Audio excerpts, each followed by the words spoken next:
GemmyD's on cars. Alright, so I'm here with Dad and Chris, who is the service and sales director of Faulkner Alfa Romeo Maserati. We are taking a quick test drive in a beautiful gray Alfa Romeo Giulia. Dad is at the wheel. Now, for the people who are just new to my channel, my dad used to have an Alfa Romeo Milano when I was a kid and in the early 90s, late 80s, early 90s, and I love that car. It was blue. I can find a picture of it and post it, but I thought my dad was awesome that he had an Alfa Romeo because nobody else did. So he and I have both been big fans of Alfa Romeo for a long time. Now, what do you think? Well, how was that? Nice. Smooth. Yeah. It's powerful. Now, this has a nice matte gray finish on the wood. Very nice. Look at these paddle shifters. Now, people say that it's better for the paddle shifters to be on the column instead of on the steering wheel, so when if you're moving around very quickly, you can easily get to them. I think that's a pretty common thing with Italian cars. Now, are you guys selling a lot of these? Currently, I think we've sold several. Yeah. I wouldn't want to put an exact number on it, but we have sold several that I know of. Yeah, I mean, all the reviews and videos I've seen has been overwhelmingly positive. Motor Trend just did a test where they did I think it was like a $350 lease test of Audi, Mercedes, BMW, Lexus, Cadillac, and the Giulia, and I think the Giulia was number one. Correct. So that's great. I mean, I was cautiously optimistic when I read the article to see how this car would do, but the results were very. So you guys read all that good. communication articles about the car and stuff? We do, yeah. We're very excited. When we took the ride and drive event in January, that was our first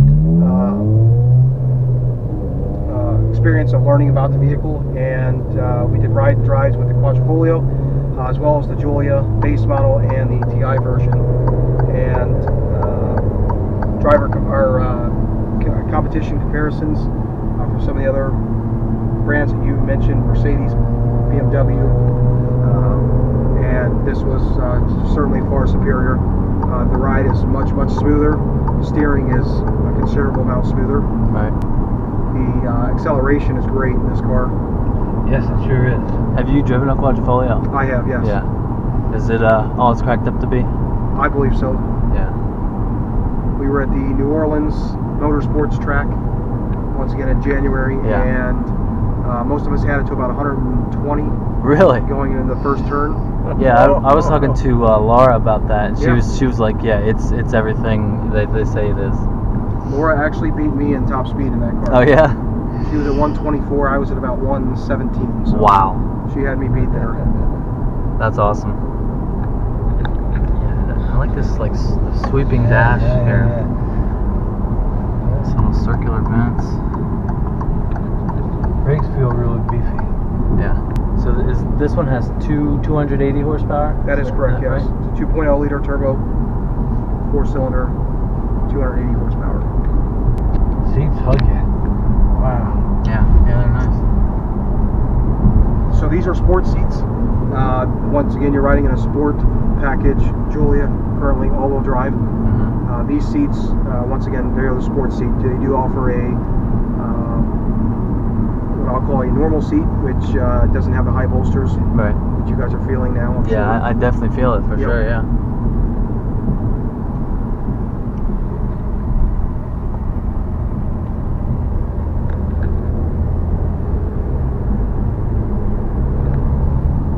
Sorry, Dan, you're not going to get to drive it. That's it.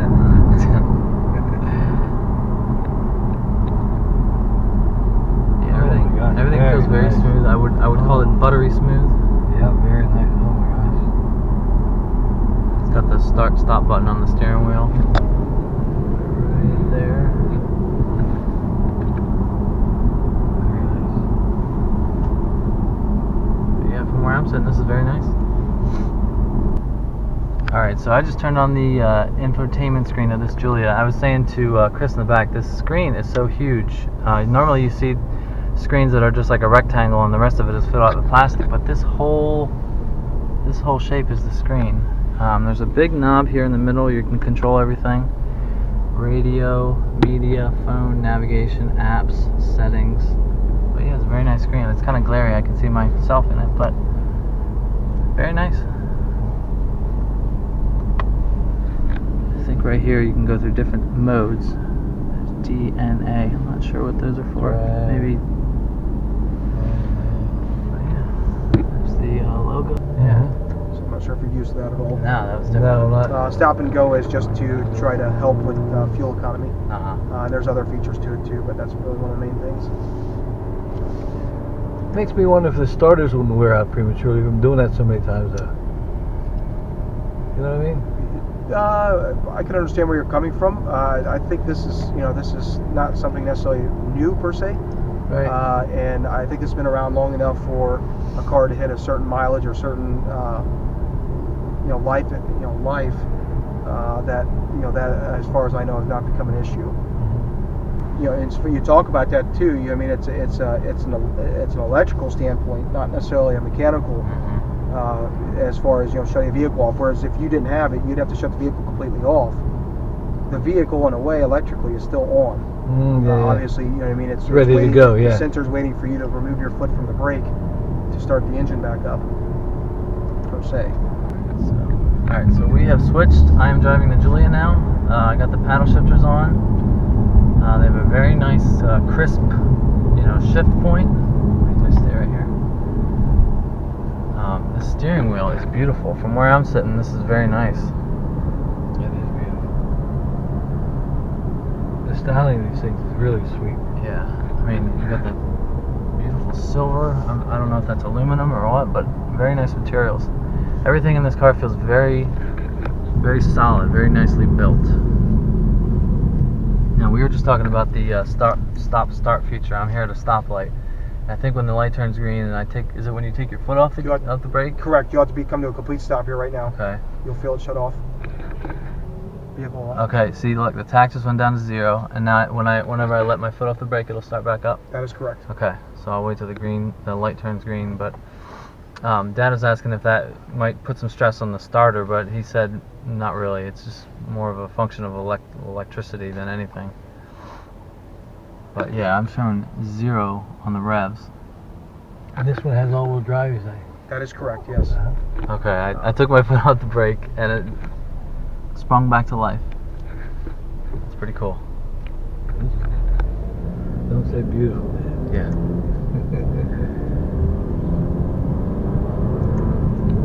Yeah, this car feels very responsive, very zippy.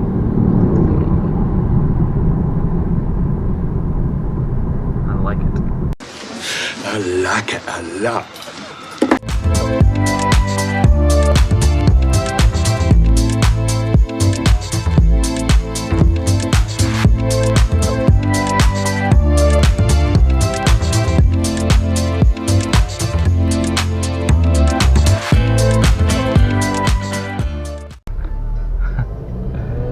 Yeah, that stop-start would take a while to get used to. But I guess after a while you wouldn't even think about it. No. You know what's funny? I had my neighbor bought a BMW 3 Series, and his car had that stop-start, and the guy never told him about it, and so he thought something was wrong with the car. He called the guy the same night. He was like, "What the hell's wrong with my car?"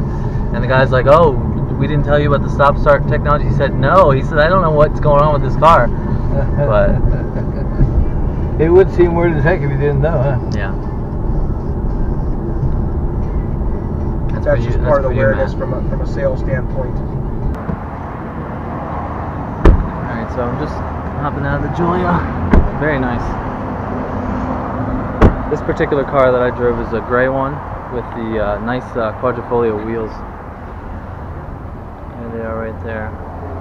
Now, I have not driven a new BMW 3 Series, but I would be hard-pressed to believe that this car would not be as good or if not better than a 3 Series. I mean, just look at the thing. It's absolutely beautiful. As Dad's over here talking to the guy about BMWs, he said he's, I don't know, he'll talk to anybody, but there it is, Alfa Romeo Giulia. Our friend again? Yep. So this is another guy I met who I follow on YouTube. His name is Pat. How's it going, guys? I will put a link to his channel in below. As I will for his. Yep. Your name's Noah, right? I'm Noah, Yeah. yeah. This is Noah. We got lots of YouTubers here. Just go to his YouTube. Yeah. Yeah, he's breaking up the stabilizers. There you go on another test drive. Yeah, I can't think of anything negative I would say about that Giulia that I just drove. I mean, as far as looks go, I would give it a 10 out of 10, and especially, that's only the TI, the lower model than the Quadrifoglio, but I'm going to go in and look at the Quadrifoglio in a bit, but looks, 10 out of 10. I would say the interior, I mean, gorgeous, so I'm impressed. I like it. Thanks to Faulkner Alfa Romeo Maserati for letting us come to this event. It was a great time. Alright, here at this Giulia event, there's some nice cars that's showing up. There's a nice red R8.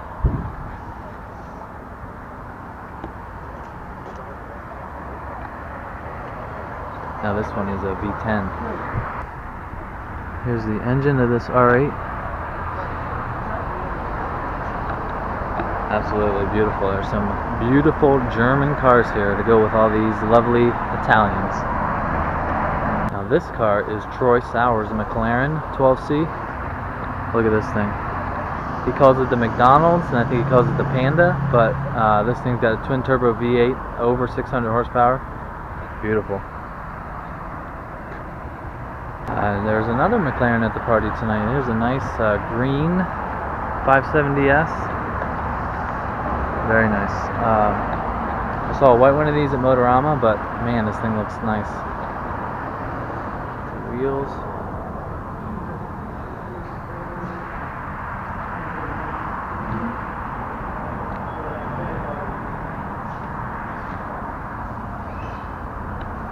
Very nice. I like the green. I wouldn't pick it myself, but it's definitely out there.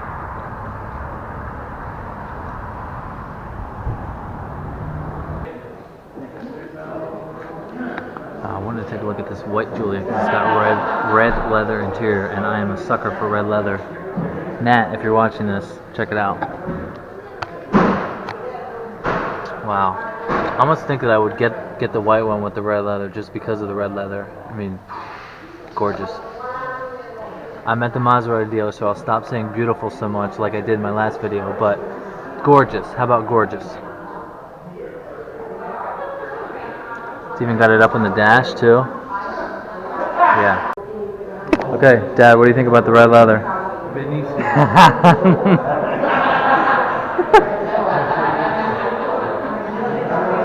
I think Dad and I both are suckers for the red leather.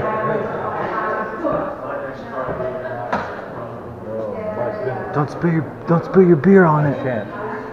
This car in front of me is the car that I've been waiting to see in person for a long time.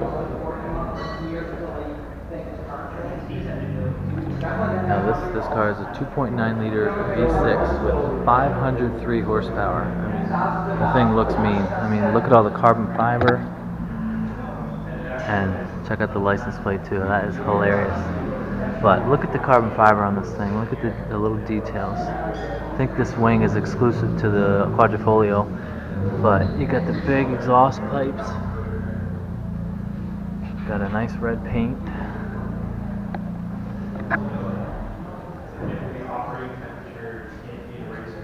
Yeah, I just took a look at the engine. They got it open. But this car, they say that it's a Ferrari V8 with 2 cylinders chopped off, and I don't know if a Ferrari would comment on that, but with over 500 horsepower, I can't see why it wouldn't be. Dad's here with me. Say hello. Hello. So you drove. What did you think about the Giulia? Very, very nice to drive. Smooth, quiet, nice acceleration. Fun to drive, good feel. Loved it. Yeah. Yeah, I was saying I can't think of anything bad to say about it. Absolutely not. I mean, it's kind of, I would kind of consider it like a breath of fresh air kind of in the mid-size segment. I mean, you've always had your BMWs, Mercedes, Audi, Cadillac has been doing better lately, but it's a welcome addition to the segment, and I love it.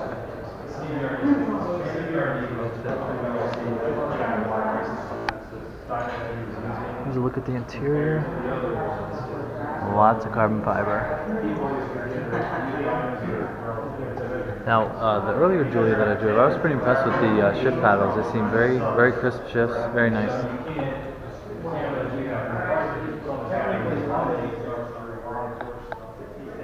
and this Quadrifoglio, this has been doing well in all the comparisons too. You know, Top Gear's driven it, Motor Trend, all Chris Harris. I mean, everybody has said nothing but good things about it. So far, it's kind of it kind of laughs at the M3. But yeah, I'm impressed. I got nothing bad to say. All right, so this guy just turned on the Quadrifoglio. That's the owner right there.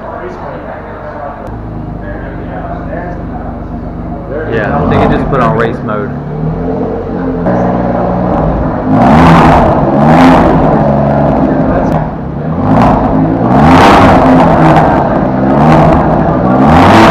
The logo is going to start.